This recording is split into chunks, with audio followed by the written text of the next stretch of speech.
ఎవరి కోసమరా చెప్తున్నాం మేము? మీ గురించే కదా. ఇప్పుడు మతాలు మారుతున్నారు, ఏం సుఖపడుతున్నారు?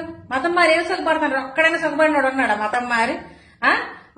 సాయి కుమార్ అని మా అమ్మ నాన్న ఎంతో అల్లారు ముద్దుగా పెట్టుకునే పేరు, ఆ పేరు పక్కన పెట్టి నేను పెట్టుకున్న పేరు ఏంటంటే బిజవాడ బ్యాడ్ బాయ్ సాయి. మా అబ్బాయి సాయి బ్రతుకు ఏదో విధంగా మారిపోవాలని ఎన్నో పూజలు చేస్తా ఉన్నారు, కానీ అవి ఏమీ ఫలించలేదేమో. అన్నం లేకపోయినా బ్రతుకుతానేమో గాని తినకుండా, మత్తు పదార్థాలు లేకుండా నా జీవితము ఒక్క రోజు కూడా గడవదండి. ఒక శివరాత్రి వస్తే ఏ విధంగా నా ప్రవర్తన ఉండేదంటే, ఒక అఘోరా ఏ రకంగా అయితే ఉంటాడో ఆ రకమైన గెటప్ వేసేసుకుంటా ఉండేవాడిని.